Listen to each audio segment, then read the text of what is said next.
हिंदू एक धोखा है। हिंदू कोई धर्म नहीं, ये लोगों के जीवन जीने की एक शैली है। हिंदू धर्म नाम का कोई धर्म नहीं है, बल्कि लोगों के जीवन जीने की एक कला। माननीय मोदी ने भी कहा हिंदू धर्म नहीं है। जिसे हम हिंदू धर्म कहते हैं वो कुछ लोगों के लिए धंधा है। सन 1931 की जाति जनगणना के आधार पर मात्र 3.5% ब्राह्मण है, 3% क्षत्रिय है, 1.5% वैश्य है। तीनों को जोड़ लिया जाए तो लगभग 7-8% होता है। यानी शेष तो बहुजन समाज है। तो 8% लोग अपने बलबूते पर सरकार नहीं बना सकते हैं। उन्होंने हमारी बहुजन समाज की ताकत को तोड़कर हिंदू के नाम पर टक्कर के बहका करके अपना उल्लू सीधा करने का काम किया। यानी वोट देने के लिए हम हिंदू, वोट के लिए अनुसूचित जाति, अनुसूचित जनजाति और पिछड़े वर्ग का व्यक्ति हिंदू, लेकिन सत्ता में बैठने के बाद हम हिंदू नहीं रह जाते। अगर सत्ता में बैठने के बाद भी ये हमें हिंदू मानते तो अनुसूचित जाति के आरक्षण को खत्म नहीं करते, अनुसूचित जनजाति के आरक्षण को खत्म नहीं करते, पिछड़े वर्गों के आरक्षण को खत्म नहीं करते। इसका मतलब है हिंदू एक धोखा है। और वैसे भी 1995 में माननीय सर्वोच्च न्यायालय ने अपने आदेश में कहा था हिंदू कोई धर्म नहीं, ये लोगों के जीवन जीने की एक शैली है। यही नहीं, जो सबसे बड़े धर्म के ठेकेदार बनते हैं, आरएसएस के प्रमुख मोहन भागवत जी ने भी कहा है, एक नहीं 2 बार कहा, हिंदू धर्म नाम का कोई धर्म नहीं है, बल्कि लोगों के जीवन जीने की एक कला। देश के माननीय प्रधानमंत्री जी ने भी कहा, माननीय मोदी ने भी कहा हिंदू धर्म नहीं है। और अभी 1-2 महीने पहले माननीय गडकरी जी ने भी कहा, एक मीडिया कॉन्क्लेव में कहा। लेकिन इन लोगों के कहने से किसी की भावना आहत नहीं होती है।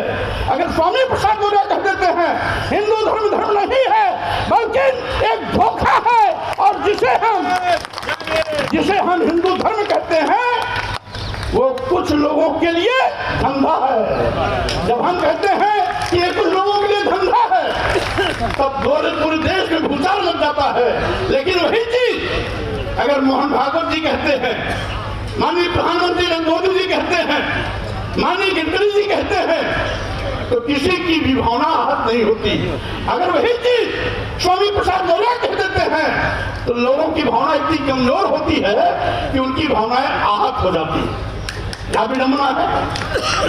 माननीय सर्वोच्च न्यायालय ने 1995 में कहा तो किसी भी धर्माचार्य ने कोई टिप्पणी नहीं की, लेकिन अगर वही चीज स्वामी प्रसाद मौर्य के मुंह से निकल जाती है तो पूरे देश में FIR की झड़ी लग जाती है। क्या विडंबना है। आखिर हम क्या कहते हैं? हम तो वही कहते हैं जो भारतीय संविधान कहता है। अनुच्छेद 14 में सबका स्पष्ट है कि धर्म, वर्ण, जाति, लिंग, जन्म स्थान के आधार पर किसी के साथ कोई भेदभाव नहीं किया जा सकता। अगर भेदभाव नहीं किया जा सकता तो सत्ता में बैठे हुए लोग आज खुला हमारे साथ सत्ता व्यवहार क्यों कर रहे हैं? भारतीय संविधान द्वारा दिया गया अधिकार छीनने का पाप क्यों कर रहे हैं? आरक्षण खत्म क्यों कर रहे हैं? संविधान को निष्प्रभावित क्यों कर रहे हैं? लोकतंत्र को खत्म करने का दुस्साहस क्यों कर रहे हैं? और यही नहीं, ये तो देश को बेचने का भी पाप कर रहे हैं। साथियों, आज सही मायने में जब से डबल इंजन की सरकार वाले आए हैं सरकारी नौकरियां गायब हो गई। आज देश के नौजवान बेरोजगारी का दंड झेल रहे हैं। करोड़ों नौजवानों को आज बेरोजगारी का सामना करना पड़ रहा है। उनके सामने रोटी का संकट है, उनके सामने पेट की रोटी की भूख है।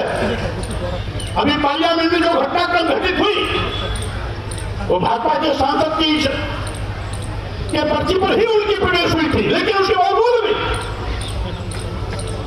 उन लड़कों ने जो भी किया सदन के अंदर और बाहर, ये हो सकता है तरीका उनका गैर कानूनी रहा हो, अलोकतांत्रिक रहा हो, संविधान की मर्यादा के विपरीत रहा हो, लेकिन जो बात उभर के आई है उसके आगे भी कहीं न कहीं बेरोजगारी रही है, उनके पेट की भूख रही है, वो रोटी की तड़पन रही है, जो पार्लियामेंट इस तरह से करने के लिए उनको मजबूर किया है।